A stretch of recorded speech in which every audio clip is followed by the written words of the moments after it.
Pessoal, a gente vai ver agora como fazer a contagem dos demitidos e dos ativos na tabela dinâmica, na terceira tabela dinâmica proposta no exercício da semana 5.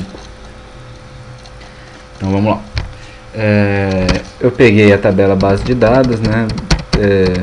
Dei uma ajeitada nela, tudo, mas assim, nada que a gente já não tenha feito antes. E aí eu acrescentei 3 colunas: situação, demitidos e ativos. Então, como eu fiz? Eu atribuí demitido para quem foi demitido e ativo para quem não foi demitido. Como eu fiz isso? Uma fórmula bem simples, uma fórmula C.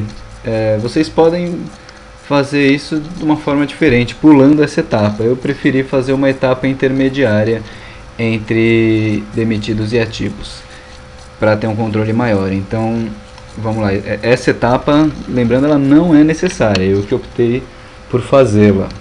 Então, igual C, abro parênteses, se L igual a vazio, então eu quero que ele me retorne ativo. Por quê? Porque significa que o funcionário em questão, se ele não tem uma data de demissão, é porque ele ainda está trabalhando na empresa, então ele está ativo. Se não, ou seja, se tiver qualquer coisa dentro da célula, eu quero que me traga demitido. Fecho parênteses e enter. Copio a fórmula para o resto da tabela. Ok.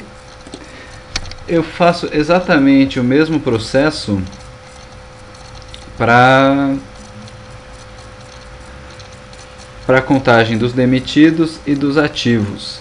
Só que ao invés de me trazer um texto, agora eu quero que ele me traga um número. Então, igual C. Só que ao invés de eu usar agora a coluna L, que tem a data de demissão, eu vou usar direto a coluna P, que já tem a função, a resposta que eu quero, né? Então, se a coluna P for igual a demitido, então me traga o valor 1. Se não, me traga o valor 0. E fecho parênteses. Pronto.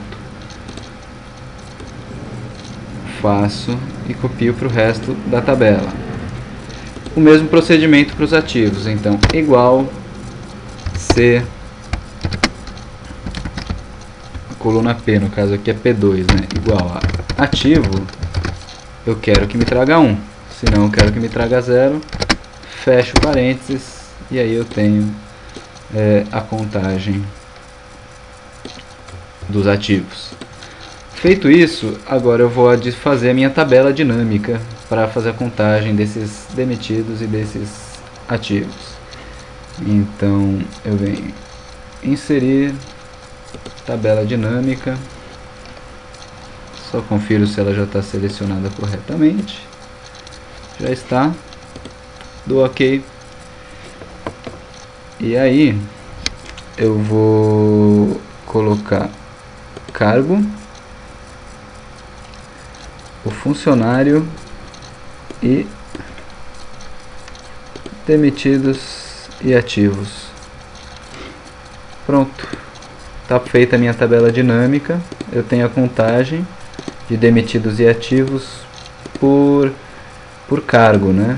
Então vamos só fechar tudo e fica mais organizado. Então, no que a tabela dinâmica nesse caso está me ajudando? Bom, eu estou vendo no setor de analista de sistemas, eu tenho 2 analistas demitidos e 2 ativos. Quando eu clico, eu vejo quais são os 2 que foram demitidos, ou seja, o Douglas e a Valéria, e vejo quais são os que estão ativos na empresa, a Fernanda e a Marisa Mendes. No cargo de diretor administrativo, eu tenho apenas um e ele está ativo, ou ela, né? No caso aqui é a Beatriz Piccoli. Então, esse é um bom exemplo de como a tabela dinâmica ajuda a gente a controlar os dados de uma forma menos matemática, né? Quando a gente quer ver o conteúdo daquele dado de forma mais geral. Então, um determinado recepcionista, quantas são demitidas, quantas são ativas e quem são elas, quer dizer, Eu poderia, por exemplo, colocar o telefone celular aqui, aí eu tenho o telefone celular da pessoa, né? Quer dizer, o Cláudio, tá ativo, tá? E aí eu tenho o celular da pessoa, já o contato. Então a tabela dinâmica ela nos serve para isso. Além de ter o controle, a gente pode já adicionar algumas informações que podem vir a ser importantes no momento em que ela for utilizada. Para facilitar, eu estou renomeando aqui o p.d .-3, tabela dinâmica 3. Vocês podem renomear como vocês quiserem. É bem simples e é isso. O exercício não é mais do que isso. Tá bom?